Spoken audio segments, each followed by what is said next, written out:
말씀 봉독하겠습니다. 히브리서 11장 17절로부터 19절까지의 말씀을 들으시기 바랍니다. 히브리서 11장 17절부터 19절까지의 말씀입니다.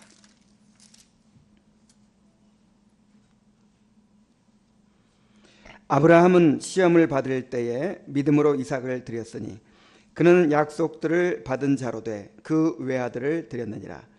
그에게 이미 말씀하시기를 내 자손이라 칭할 자는 이삭으로 말미암음이라 하셨으니 그가 하나님이 능히 이삭을 죽은 자 가운데서 다시 살리실 줄로 생각한지라. 비유컨대 그를 죽은 자 가운데서 도로 받은 것이니라. 아멘.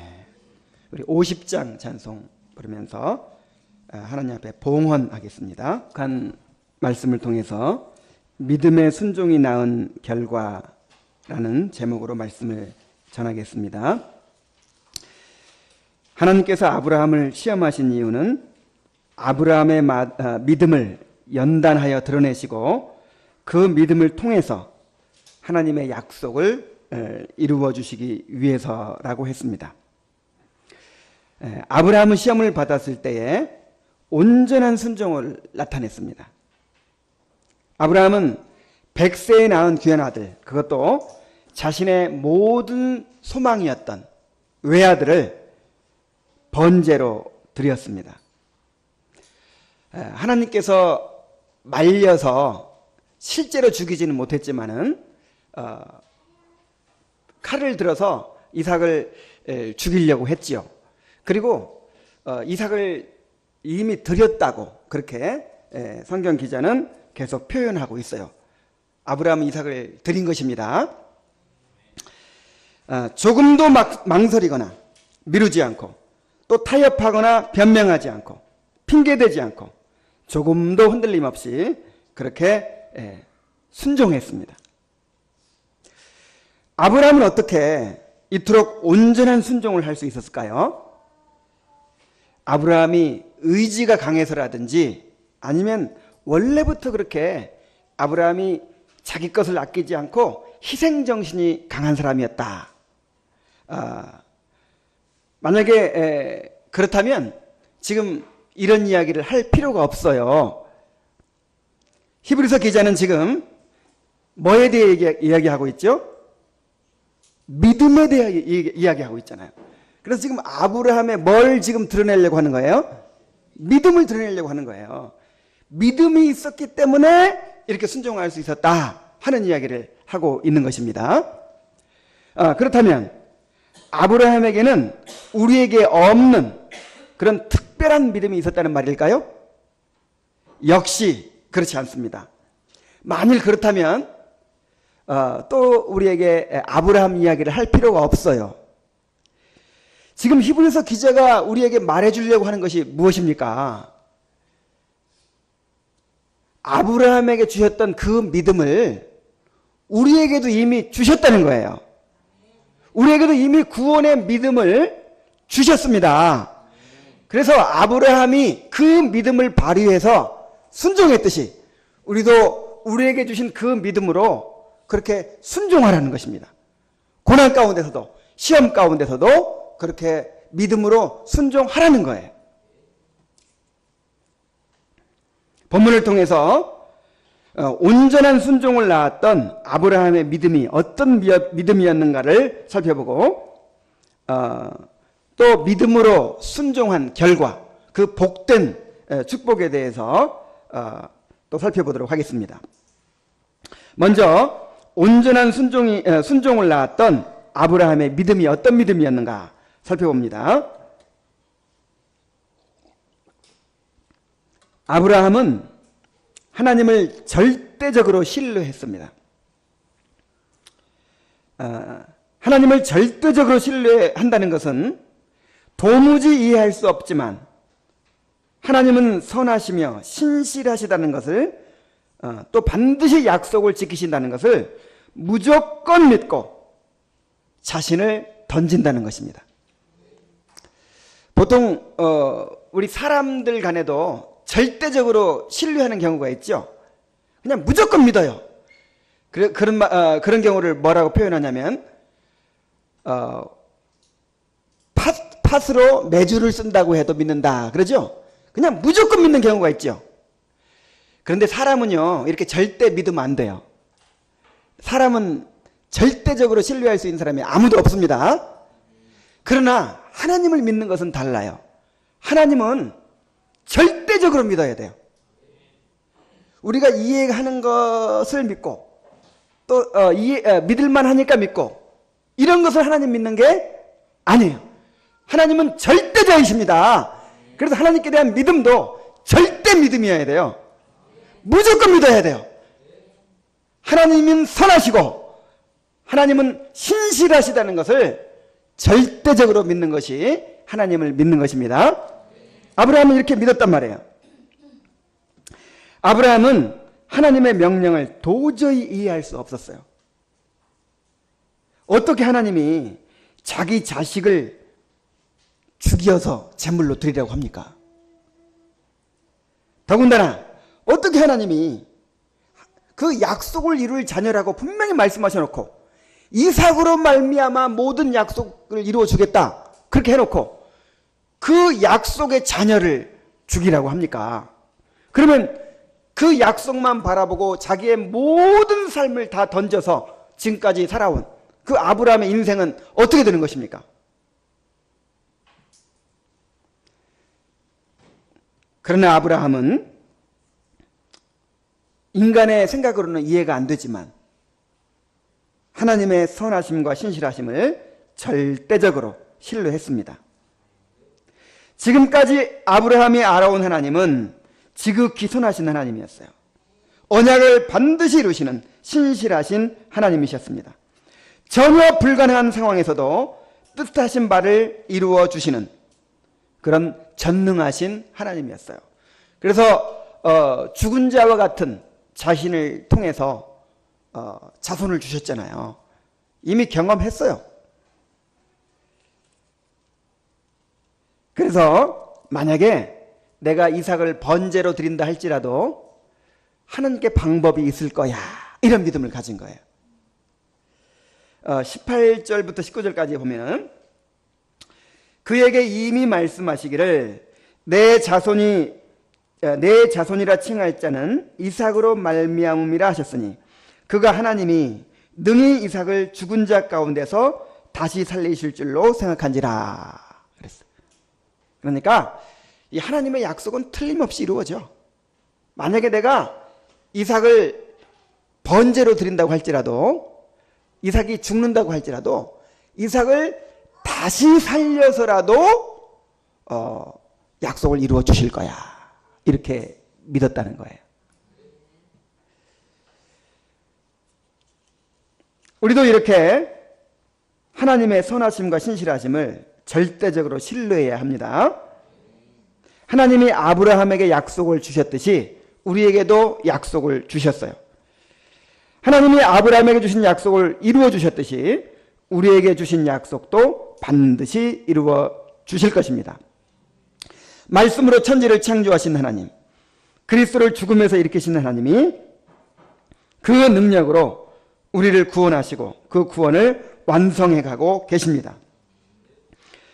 바울은 어찌 될지 알 수 없는 그 로마의 감옥에 갇혔을 때 이렇게 담대히 선언했어요. 빌립보서 1장 6절에 보면은 너희 안에서 착한 일을 시작하신 이가 그리스도 예수의 날까지 이루실 줄을 우리는 확신하노라. 지금 바울이 앞으로 어떻게 될지 알 수가 없어요. 그리고 그 에베소 성도들이 빌립보 성도들이죠. 빌립보 성도들이 지금 어떻게 될지 알 수가 없어요. 그런데 한 가지 확신할 수 있는 것은 우리 안에서 착한 일을 시작하셨어요. 이미 우리를 구원하시고 그 구원을 완성해 가고 계십니다. 그런 하나님이 그 일을 그리스도 예수 날까지 능히 이루실 것이라는 말이에요. 하나님이 일을 시작해 놓고 실패할 수도 있나요? 하나님께서 호랑이를 그리려고 했다가 여러 가지 여건이 안 맞아가지고 고양이를 그릴 수도 있습니까? 그럴 수는 없는 거예요. 하나님은 시작하신 일을, 작정하신 일을 능히 이루시는 줄로 믿습니다. 그리고 감옥에서 풀려났다가 네로 황제의 박해로 다시 또 감옥에 갇혔어요. 두 번째 투옥입니다. 이제는 바울이 죽음을 직감했어요. 아, 내가 이제 처형을 당하겠구나. 그때 바울이 또 어떤 고백을 한지 아십니까? 디모데후서 1장 12절에 보면은 이로 말미암아 내가 또 이 고난을 받되 부끄러워하지 아니함은 내가 믿는 자를 내가 알고 또한 내가 의탁한 것을 그날까지 그가 능히 지키실 줄을 확신함이라. 우리가 이러한 확신을 가져야 될 줄로 믿습니다. 우리 삶에 어떤 일이 일어나더라도 그것을 통해서 하나님의 선하신 계획을 이루신다는 것을 믿어야 하는 것입니다. 로마서 8장 28절에 우리가 알거니와 하나님을 사랑하는 자 곧 그 뜻대로 부르심을 입은 자들에게는 모든 것이 합력하여 선을 이루느니라 그랬어요. 우리가 이런 믿음을 가질 때 순종할 수 있는 거예요. 이런 믿음을 가져야만 우리가 이해가 안 가더라도 상황이 불리하더라도 하나님의 명령에 온전히 순종할 수가 있는 것입니다. 그래서 아브라함이 하나님을 믿었다는 말은 하나님의 선하심과 하나님의 신실하심을 절대적으로 신뢰했다 그런 뜻이라고 했습니다. 그런데 여기에는 또 한 가지 의미가 포함되어 있어요. 아브라함이 하나님을 믿었다는 것은 다른 말로 표현하면 하나님을 경외했다라고 하는 것입니다. 히브리서 기자는 아브라함이 하나님의 약속을 믿었다라고 이야기했는데 하나님은 이에 대해서 아브라함이 하나님을 경외했다 이렇게 표현하셨습니다. 창세기 22장 12절을 다 같이 찾아봅니다. 창세기 22장 12절.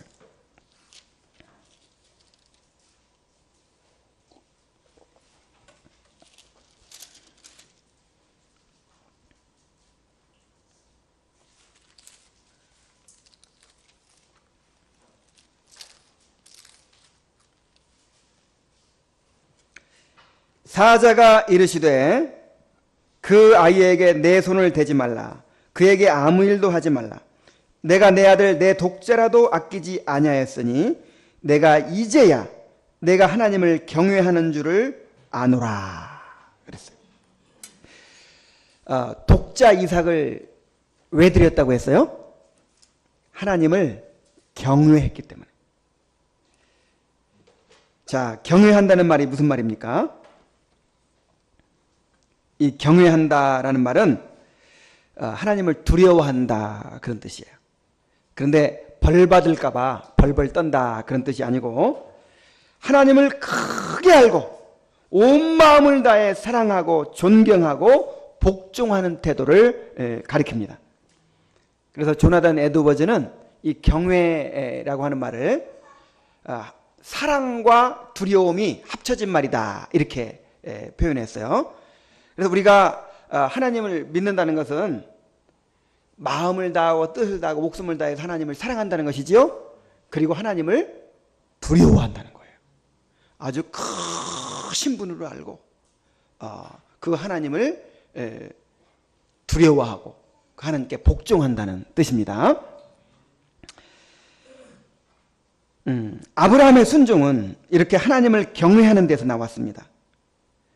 아브라함은 하나님을 경외했기 때문에 이해가 안 가지만 너무 괴로운 일이었지만 하나님의 명령에 즉각적으로 순종할 수 있었던 것입니다. 왜 우리가 순종하지 못합니까? 왜 사람들이 하나님 앞에 굴복하지 않습니까? 그것은 믿음이 없기 때문이죠. 그래서 그 믿음이 없다는 말은 다른 말로 해서 하나님을 경외하지 않기 때문입니다. 하나님 두려운 줄을 모르기 때문입니다. 내가 주인이 되고 내가 선악의 기준이 되고 내가 삶을 주관하고자 하기 때문입니다. 내가 이해할 수 있는 것만 순종하고 나에게 이로운 것만을 순종하고자 하기 때문입니다. 누가 주인입니까? 내가 주인이에요. 그리스도가 머리요 나는 그의 지체다. 이렇게 이론적으로는 알면서도 실제로는 누가 머리예요? 내가 머리예요. 주님이 나를 마음대로 부리시는 것이 아니라, 내가 주님의 수족이 되는 것이 아니라 내 마음대로 주님을 이렇게 도와주세요, 저렇게 해주세요, 이렇게 하는 것입니다. 그러나 하나님을 믿는다는 것은 이런 것이 아니에요. 하나님을 믿는다는 것은 하나님의 약속을 믿을 뿐만 아니라 이렇게 하나님을 경외하는 것을 포함하는 것입니다. 하나님의 도움을 받아들일 뿐만 아니라 하나님의 소유가 되고 하나님의 통치를 받는 것을 의미하는 것입니다. 온 마음을 다해서 하나님을 사랑하고 두려워하고 복종하는 것입니다. 그래서 경외함이 없는 믿음은요, 믿음이 아니에요. 사람을 믿을 때, 아니면 어떤 부처님을 믿는다 할 때는 경외함이 필요 없습니다. 그러나 우리가 하나님을 믿는다, 예수님 믿는다 할 때는 반드시 거기에 뭐가 포함되어 있어요? 경외함이 포함되어 있는 거예요. 이러한 경외함이 없으면 인간은 절대로 자기를 굴복시키지 않습니다. 내가 좋을 때는 순종하지만 내가 내키지 않고 원하지 않을 때는 고집을 꺾지 않습니다. 이해가 안 갈 때는, 이해가 잘 갈 때는, 동의가 될 때는 순종하지만 이해할 수 없을 때는 순종하지 않습니다. 오늘날 많은 그리스도인들이 믿음에 대해서 내가 하나님께 필요한 도움을 구하는 것, 내가 원하는 것을 이루는 수단 정도로 생각을 합니다. 이것은요, 하나님께 대한 모독이에요.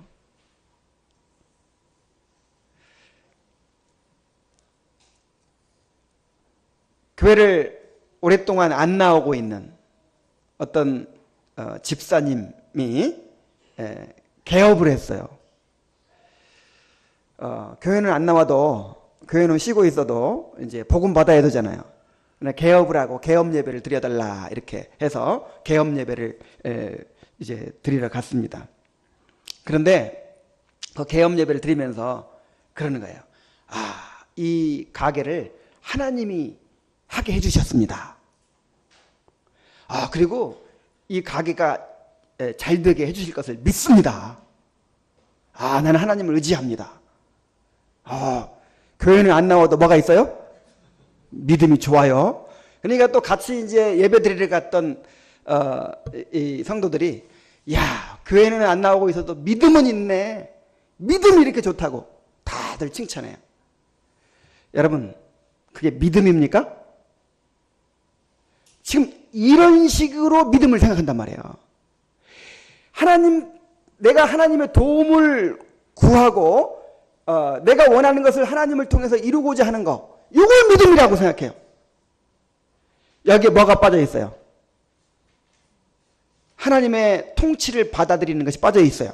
하나님을 경외하는 것이 빠져 있어요. 이것은 믿음이 아니란 말이에요. 이것은 내가 만든 믿음이에요. 나한테서 나오는 믿음이에요. 하나님께서 주신 믿음은 그런 것이 아닙니다.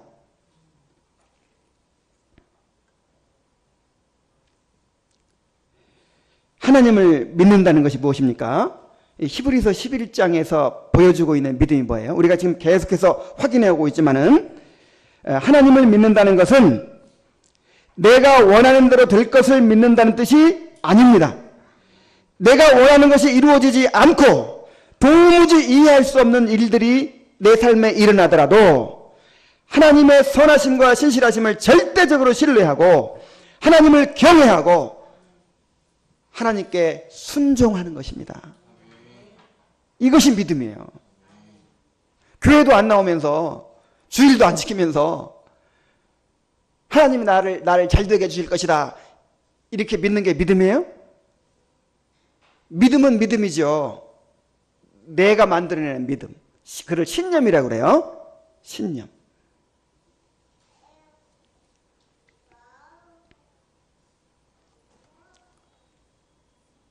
아브라함처럼 하나님을 절대적으로 신뢰하고 경외하는 그런 믿음을 갖게 되시길 바랍니다. 그리하여 거룩하신 하나님께 자기를 굴복시킬 줄 알고 순종하는 그런 성도들이 되시기를 바랍니다. 자, 이제 두 번째로 아브라함이 믿음으로 이삭을 드린 그 복된 결과에 대해서 살펴보도록 하겠습니다. 자, 아브라함이 독자 이삭을 드렸을 때 어떤 일이 일어났습니까? 하나님께서 우리에게 무언가를 요구하실 때는, 우리에게 순종을 요구하실 때는 반드시 우리의 축복을 위해서라는 사실을 믿으시기 바랍니다. 먼저 하나님은 아브라함이 믿음으로 이삭을 드리게 하심으로써 그에게 주신 약속을 이루어 주셨습니다. 자, 성경이 이에 대해서 어떻게 이야기하고 있는지 우리 다시 한번 살펴보도록 합시다. 먼저 야고보서 2장으로 갑니다. 야고보서 2장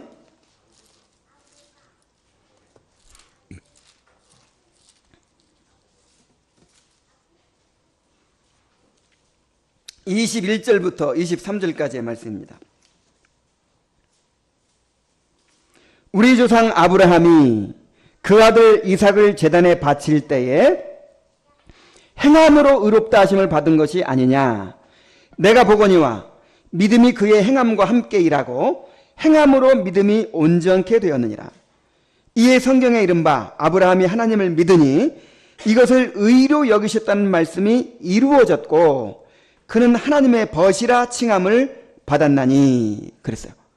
자, 여기 뭐라고 말씀하고 있습니까? 행함으로 의롭다 하심을 받았다. 이삭을 제단에 드릴 때에 행함으로 의롭다 하심을 받았다. 그리고 믿음으로 의롭다 하심을 받았던 것이 이루어졌다. 또 이렇게 표현하고 있죠. 그리고 하나님께 인정을 받아서 하나님의 벗이라 칭함을 받았다. 자, 이렇게 이야기하고 있죠. 아브라함이 이삭을 드리는 순종을 통해서 하나님께 의롭다 하심을 받고 인정을 받았다. 지금 이렇게 얘기했습니다. 자, 이것을 창세기 22장에서는 어떻게 이야기하고 있는지 또 창세기 22장으로 갑니다. 창세기 22장 12절입니다.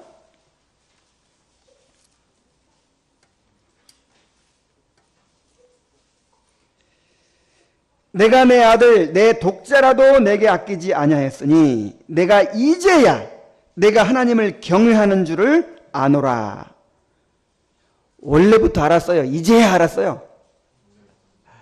원래부터 아셨지만 하나님이 마음속을 다 아시죠. 그러나 이제 객관적으로 입증이 됐다 이 말이에요. 하나님이 그걸 드러내신단 말이에요. 자, 16절 봅니다.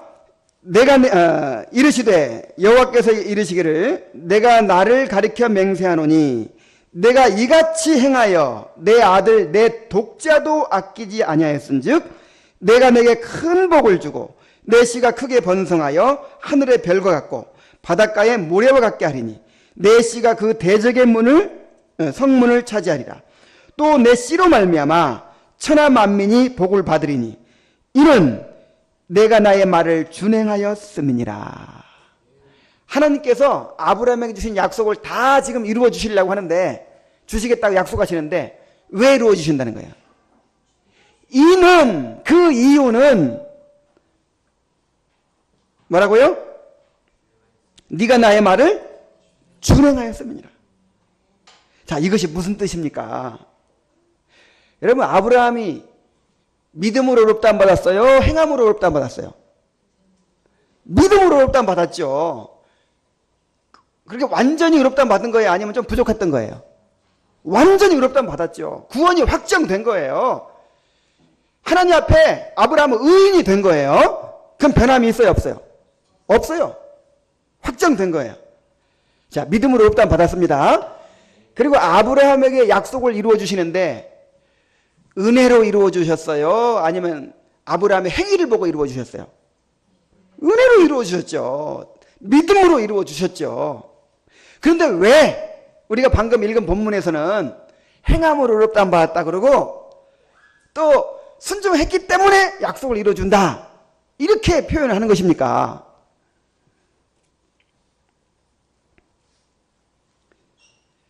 자, 그것은요,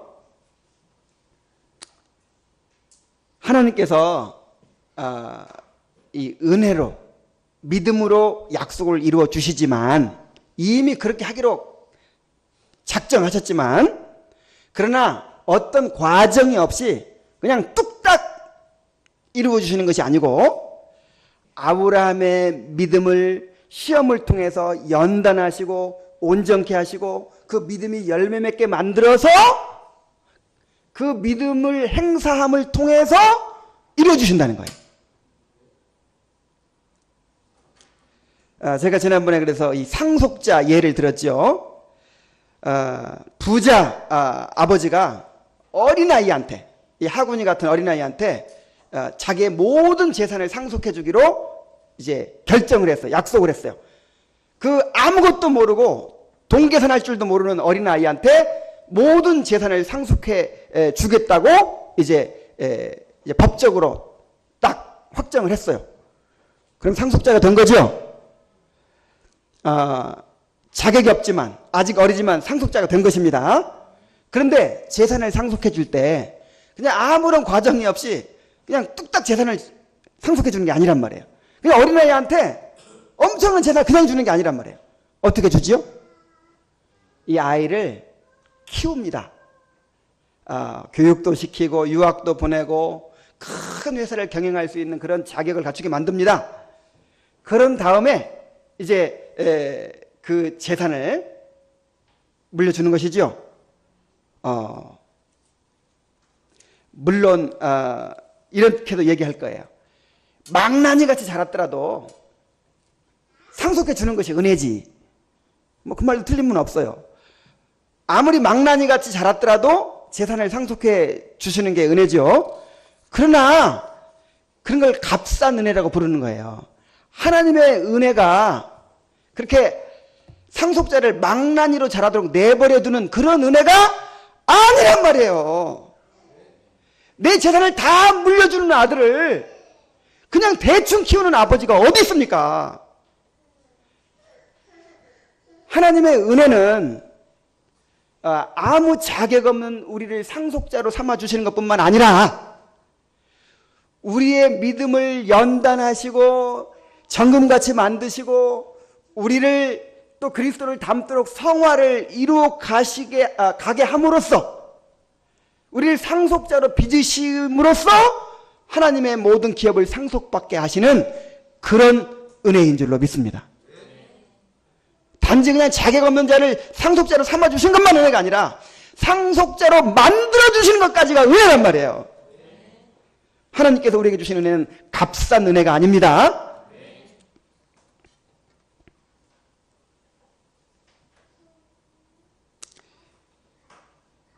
그래서 어떤 사람들은 또 자꾸 이런 질문을 해요. 그러면 성화가 안 된 사람은 천국 못 가겠네요? 구원 못 받겠네요? 도대체 얼만큼 성화가 돼야 구원을 받는 것입니까? 천국에 가는 것입니까? 자꾸 이런 질문하는 것은요, 이 구원이 처음부터 끝까지 하나님의 주권적인 은혜라는 사실을 이해하지 못해서 자꾸 이런 질문을 하는 거예요. 여러분, 우리가 믿는 것도 하나님의 은혜입니다. 믿음도 우리가 만들어내는 것이 아니고 우리를 거듭나게 하셔서 이 거듭난 영혼 안에서 성령께서 일으키시는 것이에요. 믿음도 선물입니다. 그리고 우리가 의롭다 하심 받는 것도 은혜죠. 값 없이 의롭다 하시는 거예요. 그 다음에 의롭다 하심 받은 사람을 이제 거룩하게 만드시는 것, 성화를 이루시는 것도 하나님의 은혜입니다. 처음부터 끝까지 하나님의 은혜예요. 그래서 우리가 이 땅에 살면서 얼만큼 성화될지 누가 책임지십니까? 하나님이 책임지시는 거예요. 결국은 우리의 성화를 완성하시는 거예요. 우리가 부활하면 완성이 됩니다. 이 땅에서는 완성이 없지만 이제 우리가 죽었다가 부활할 때 부활했는데 성화가 안 된 사람이 있어요, 없어요? 성화 안 되고 어떻게 천국에 갑니까? 부활하면 성화가 완성됩니다. 반드시 그리스도의 형상을 본받는 사람이 됩니다. 이거 누가 책임지신다고요? 하나님이 책임진다고요. 그러니까 얼만큼 성화가 될지 이거 하나님께 달려 있습니다. 어쨌든 하나님께서 우리의 믿음을 정금같이 빚어가시고 우리의 성화를 이루어 가신다는 것입니다.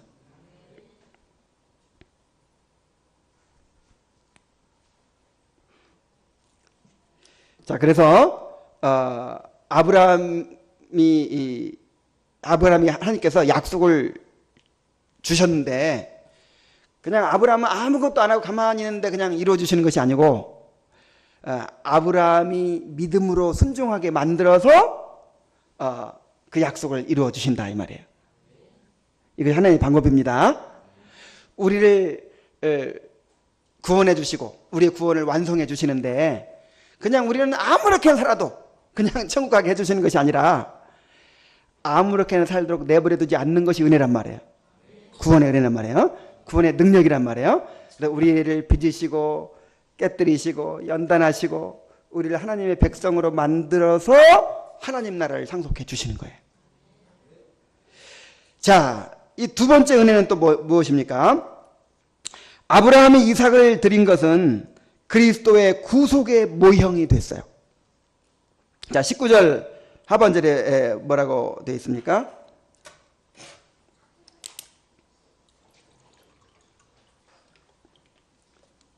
비유컨대 그를 죽은 자 가운데서 도로 받은 것이니라 그랬어요. 자, 죽은 자 가운데서 도로 받았다. 이 말은요.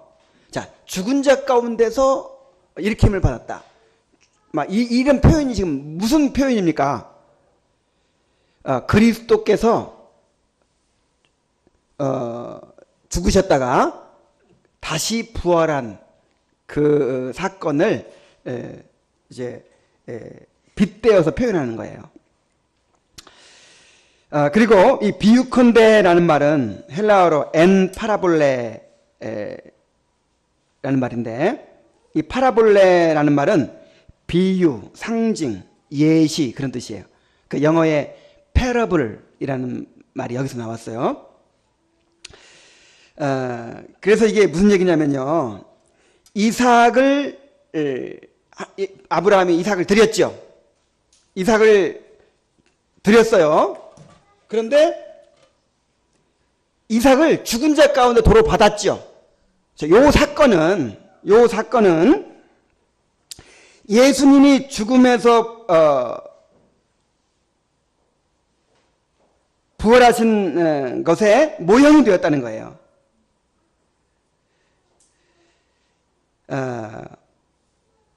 자, 다시 말하면 아브라함이 이삭을 제물로 드린 것은 뭐하고 똑같았냐면은 하나님께서 자기 독생자를 우리의 구원을 위해서 내어주신 것을 가리키는 거예요.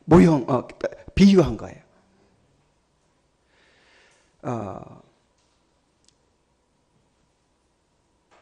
그러니까 아브라함이 그 사랑하는 독자 이삭을 바쳤잖아요. 그죠?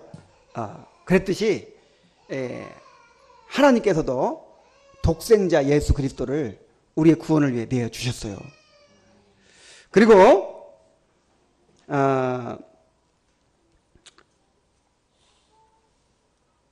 이삭이 죽음에서 살아난 것은 예수님이 죽음에서 부활하신 것의 모형이 되었다라고 하는 것입니다. 또한 죽었다가 살아난 이삭 한 사람을 통해서 큰 민족이 이루어졌죠. 그런 것처럼 예수님의 부활을 통해서 예수님 한 분을 통해서 수많은 사람들이 구원받아서 하나님의 백성이 된 것입니다. 바로 이것을 모형한 것이란 말이에요. 그래서 하나님은 아브라함의 순종을 통해서 온 세상에 만대의 구원의 복음을 드러내신 것입니다. 자, 구약시대에도 예수님 믿고 구원받죠? 신약시대에도 예수님 믿고 구원받죠?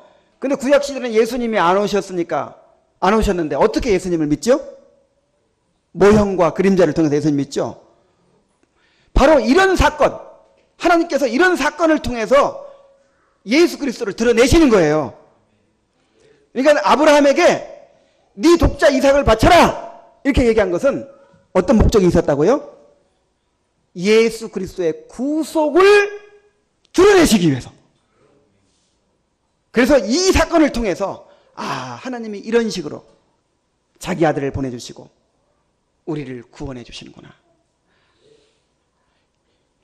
이삭 한 사람 때문에 수많은 민족이 나오죠. 죽었다가 살아난 이삭 한 사람 때문에 수많은 민족이 나오는 것처럼 죽음에서 부활하신 예수 그리스도로 말미암아 수많은 하나님의 백성들이 나오게 되는구나. 이것을 보여주시기 위해서 이렇게 명령하신 거예요. 우리가 믿음으로 순종하는 일에는 이토록 놀라운 비밀이 숨어 있습니다. 하나님은 우리의 삶을 통하여 복음을 증거하시고 하나님 나라를 세상에 드러내고자 하시는 것입니다. 우리의 삶은요, 우리 하나님 나라 백성들의 삶은 그 자체가 하나님 나라를 증거하는 메시지예요. 이걸 기억하시기 바랍니다. 예를 들어서 노아가 120년간 방주를 지었죠. 한번 생각해 보세요. 얼마나 미친 사람 같았겠어요. 지금까지 비가 없었어요. 비가. 그리고 무슨 홍수나 그런 것이 말도 없었을 거예요. 홍수라는 말도. 그런데 배를 만들어요. 바닷가에서 만들면 또 이해가 가. 근데 어디서 만들어?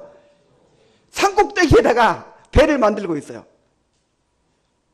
당신 지금 뭐 하는 거요? 하나님께서 머지않아서 이 세상을 물로 멸망시킬 것입니다. 우리가 살기 위해서는 배를 만들어서 그 뱃속에 숨어야 됩니다. 뱃속에 피신해야 됩니다. 그래서 사람들은 조롱했겠죠. 조롱하고 비난하고 했겠죠. 근데 히브리서 기자는 증언하기를 노아가 120년간이나 방주를 만드는 일을 통해서 세상을 정죄하고 하나님의 의를 전파했다. 이렇게 이야기하고 있어요. 노아가 예수 믿으세요? 예수 천당, 불신지옥 이런 거 한 거 아니에요. 단지 노아는 뭐 했어요? 방주를 만들었어요. 근데 120년간이나 방주를 만든 그 삶 자체가 온 세상에 너희들은 죄인들이다. 너희들은 하나님의 심판을 받을 것이다. 그리고 하나님께서 원하시는 삶은 이런 것이다. 그리고 방주가 또 누구를 상징하는 줄 아세요? 예수 그리스도를 상징하는 거예요. 우리가 구원받기 위해서는 예수 그리스도께로 피해야 된다. 하나님께서 보내주시는 구원자에게로만 가야 우리가 구원받을 수 있다. 홍수가 나면 방주로 피해야 되듯이 이 죄의 진노에서 구원받으려면 예수 그리스도께로 피해야 된다. 이것을 이 방주를 만드는 일을 통해서 삶을 통해서 증거한 거예요. 아브라함과 이삭과 야곱이 무슨 일을 했어요? 전도를 열심히 했습니까? 아니면 무슨 선교 사업을 했습니까? 아니면 무슨 도대체 아브라함과 이삭, 야곱 이 족장들이 한 일이 없는 것 같죠? 그런데 히브리서 기자는 뭐라고 말하는 줄 아세요? 아브라함과 이삭과 야곱이 평생토록 그냥 한 일이라고는 약속의 땅에서 천막치고 산 것밖에 없어요. 이리 옮겼다가 저리 옮겼다가 당신 도대체 고향이 어디요? 그러면 우리 고향은 저 갈대아 우르지만 진짜 내가 지금 가려고 하는 진짜 나의 본향은 하나님께서 허락하신 하늘나라입니다. 이렇게 증거하면서 나는 나그네입니다. 나는 외국인입니다. 나는 이 땅에 집이 없어요. 그러면서 그냥 그렇게 살았어요. 그런데 그것이 우리가 이 눈에 보이는 세상만 있는 것이 아니라 보이지 않는 영원한 하나님의 나라가 있다는 것을 세상에 증거하는 하나님의 메시지가 됐단 말이에요. 하나님이 호세아한테 그 음란한 여인 고멜하고 결혼하게 만드시고 그 여인을 사랑하라고 하셨죠? 얼마나 괴로웠겠어요. 그런데 그것이 또 메시지가 됐어요. 하나님께서 우상숭배에 빠지고 하나님을 거역하는 그 영적으로 음란한 백성, 고멜과 같은 백성, 이스라엘 백성들을 얼마나 사랑하시는지를 이 호세아 부부를 통해서 보여주신 거예요. 노아나 아브라함이나 호세아나 뭐 에스겔이나 에레미야나, 여러분 이런 사람들을 통해서만 하나님께서 증거하시는 것이 아닙니다. 예수 그리스도를 믿고 구원받은 예수 그리스도의 몸의 지체가 된 모든 백성들은요, 다 이 걸어다니는 살아있는 하나님의 메시지예요. 하군이도 지금 은혜 받고 있잖아요.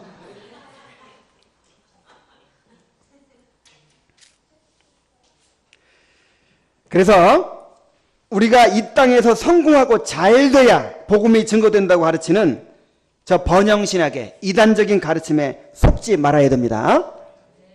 그리고 꼭 전도지 들고 나가서 예수 믿고 구원받으라고 그렇게 권해야만 복음을 증거하는 것이라고 생각해서는 안 돼요.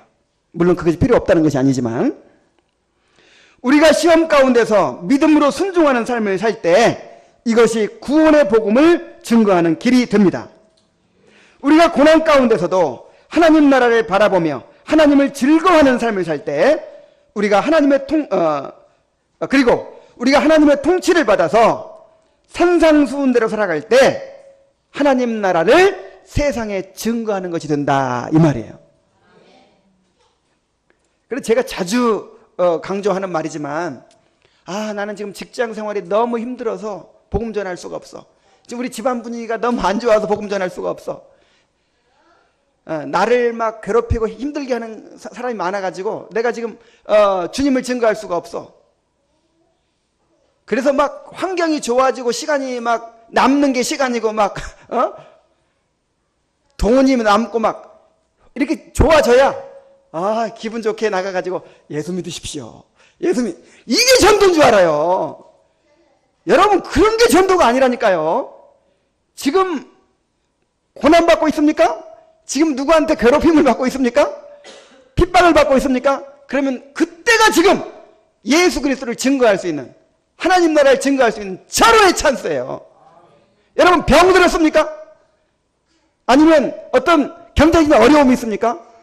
그러면 그때야말로 보이지 않는 그 하나님 나라를 세상에 드러낼 수 있는 기회인 거예요.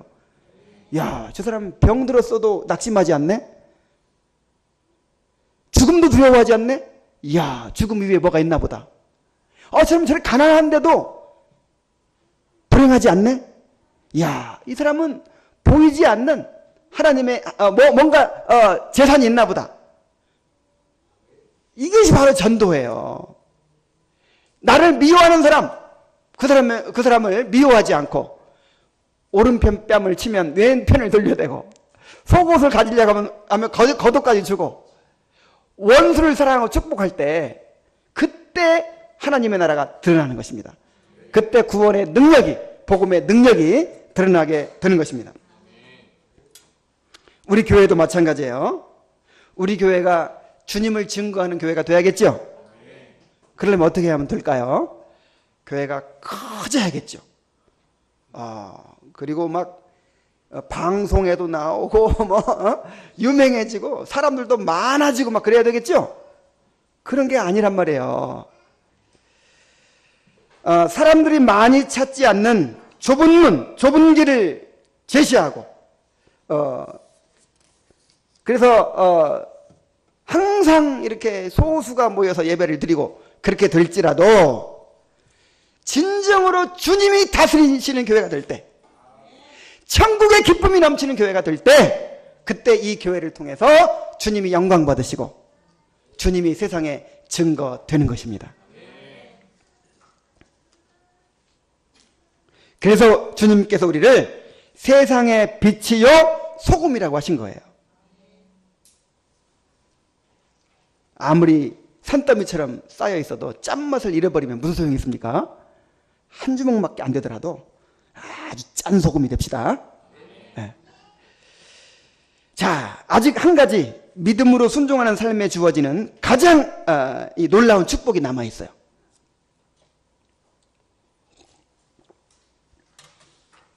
아브라함은 독자 이삭을 드림으로써 하나님을 더욱 깊이 아는 사람이 되었습니다. 여러분, 우리에게 하나님을 아는 것보다 더 큰 축복은 없는 줄로 믿습니다. 우리는 하나님을 알도록 지음받았고 하나님을 알도록 구원받았어요. 그래서 영생이라고 하는 게 무엇입니까? 영생은 유일하신 하나님과 그 보내신 자 그리스도 예수 그리스도를 아는 것이라고 그랬어요. 그런데 우리가 어떻게 하나님을 알아갈 수 있습니까? 하나님을 아는 것은 이론적인 지식만으로 되지 않습니다. 왜냐하면 하나님을 믿는 것은 하나님과의 관계예요. 관계. 하나님과 관계를 맺고 하나님을 경험적으로 알아가는 것입니다.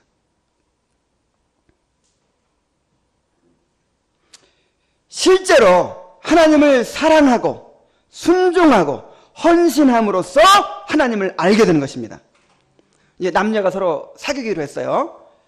자, 우리 서로 사귀읍시다. 그래서 이제 서로 사귀기로 했어요. 그래서 서로를 이제 알아가야 되는데 어떻게 관계가 깊어지고 어떻게 서로를 깊이 알아갈 수 있습니까? 우리는 그냥 1년에 한 번씩만 만납시다. 그리고 돈 쓰지 맙시다. 그냥 만나서 얼굴만 보고 헤어집시다. 자, 이런 식으로 해가지고 서로 알아갈 수 있어요, 없어요? 경험 안 해봐서 모르겠어요? 서로 남녀가 사귀려면요 돈 써야 돼요. 서로 헌신해야 돼요. 서로 사랑해야 돼요. 뭔가 나를 희생해야 돼요. 사랑하고 희생하고 나를 드림으로써 서로를 알아갈 수 있고 관계가 깊어질 수 있는 것입니다.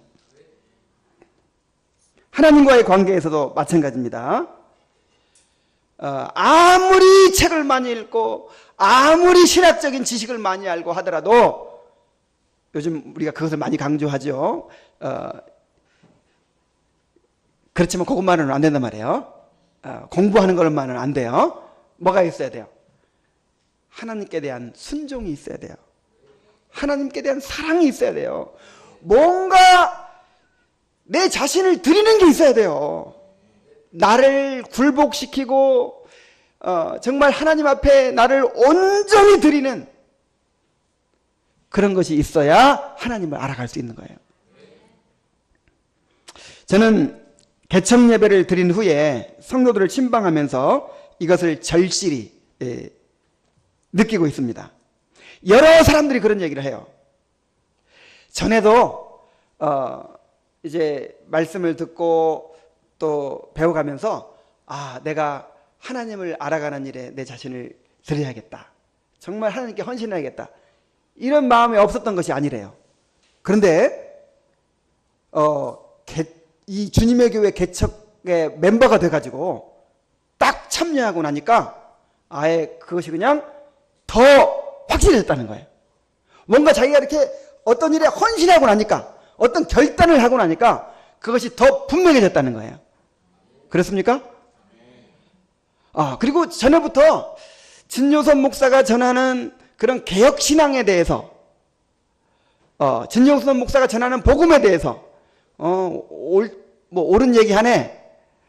옳다고 느꼈다는 거예요. 그렇지만 뭔가 자기를 던질 만큼 그렇게 이제 안 됐다는 거예요. 그래도 뭔가 이만큼 남은 게 있었어요. 그런데 이렇게 진요선 목사와 함께 교회를 개척하는데 참여하게 되고 나니까 그것이 확실해졌다는 거예요. 그렇습니까? 그래서 하나님이 우리한테 이삭을 드리라고 하는 거예요. 우리와 더 가까워지려고, 우리의 마음이 온전히 하나님께 가도록 하기 위해서, 하나님과 온전히 연합하도록 하기 위해서 우리의 가장 귀한 것, 독자 이삭까지도 우리에게 드리라고 우리를 시험하시는 것입니다.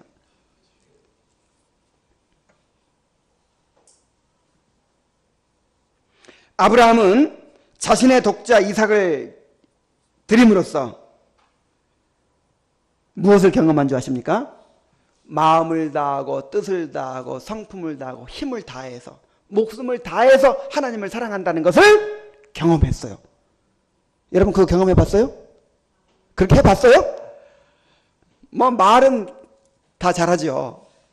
그런데 마음을 다하고 뜻을 다하고 성품을 다하고 힘을 다해서 하나님 사랑해 봤어요? 그렇게 사랑할 기회를 주는 거예요, 하나님이.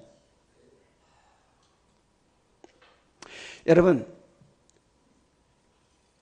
하나님께서 독생자를 우리에게 내어주신 거, 그 마음을 여러분 이해할 수 있겠습니까? 근데 그 마음을 제일 잘 이해하는 사람이 누굴까요? 하나님께서 독생자를 아낌없이 우리를 위해 내어주신 그 사랑을 가장 잘 이해하는 사람이 하나 있어요. 누굴까요? 아브라함이죠. 아브라함. 아브라함은 해봤어. 물론 이제 하나님이 하신 것만큼은 안 되겠지만은 그토록 사랑하는 아들, 독자 이삭을, 내 인생의 전부인 아들을 하나님께 바쳐봤어요. 아브라함이 이렇게 자기 이삭을 바치면서 하나님의 마음을 이해하게 된 거예요. 아, 하나님께 독생자를 내어주신 사랑이 바로 이것이었구나. 그 독생자를 보내셔서 그 십자가에 달리셨을 때 정말 나의 하나님 어찌하여 나를 버리셨나이까 하고 그리고 울부짖으시는 그 모습을 하나님께 보셨잖아요. 그때 하나님이 어떤 심정이었는지, 우리 인류에 대한 사랑이, 자기 아들을 내어주신 사랑이 얼마나 놀라운 사랑인지를 아브라함은 더 깊이 알게 된 거예요. 이 순종을 통해서. 그래서 아브라함은요, 누구라고 칭함을 받았다고요? 하나님의 벗. 자, 누가 벗이 됩니까? 정말 서로 마음이 통하는 사람, 마음을 서로 이렇게 아는 사람을 벗이라고 하죠. 그런데 하나님은 비슷한 경험을 했어요. 하나님 아브라함하고. 그래가지고 아브라함을 나의 벗이라. 이렇게. 여러분 하나님의 벗이 되길 바랍니다. 참 하나님과 마음을 같이 하고 뜻을 같이 하고 정말 하나님과 연합한 그런 사람들이 되시기를 바랍니다. 여러분 정말 하나님을 알기 원합니까? 그러면 시험을 받을 때 자기를 부인하고 자기의 가장 소중한 것을 하나님께 드리시기 바랍니다. 그러면 여러분의 마음이 하나님께로 기울어지게 될 것입니다. 하나님을 더욱 사랑하고 하나님과의 관계가 더욱 깊어지게 될 것입니다. 그래서 하나님이 우리를 시험하시는 것입니다. 그래서 우리에게 독자 이삭을 드리라고 요구하시는 것입니다. 우리가 하나님께 드린 만큼 하나님을 알게 될 것입니다. 우리가 하나님을 사랑한 만큼 하나님의 사랑을 경험하게 될 것입니다. 자, 이제 결론을 맺습니다. 자, 아브라함이 이삭을 드릴 수 있었던 믿음이 어떤 믿음이라고 했습니까? 하나님을 절대적으로 신뢰하는 믿음, 그리고 크고 두려우신 하나님을 경외하는 믿음이라고 했습니다. 자, 이런 믿음으로 순종한 결과가 무엇이었습니까? 세 가지 있었죠. 첫째는 아브라함 믿음으로 순종함으로써 하나님의 약속을 성취받았습니다. 두 번째로 아브라함은 믿음으로 순종함으로써 이 그리스도의 모형이 되고 그리스도의 구속의 모형이 되고 만대 복음을 증거하게 되었습니다. 또한 아브라함은 믿음의 순종을 통해서 하나님을 더욱 깊이 알게 되었고 하나님의 벗이라 칭함을 받게 되었습니다. 자, 우리가 이 아브라함의 믿음을 배우는 이유는 이 아브라함이 우리의 모델이잖아요. 우리도 아브라함의 약속을 가졌고 아브라함의 믿음을 가졌잖아요. 우리도 아브라함처럼 하나님을 절대적으로 신뢰하고 또 하나님을 경외하는 그런 믿음을 나타내야 될 줄로 믿습니다. 그리고 아브라함처럼 온전한 순종을 통해서 우리를 향한 계획이 이루어지고 그 다음에 또 우리가 세상에 복음을 증거하게 되고 그 다음에 무엇보다도 하나님을 깊이 알게 되는 그런 놀라운 축복을 경험할 수 있게 되기를 바랍니다.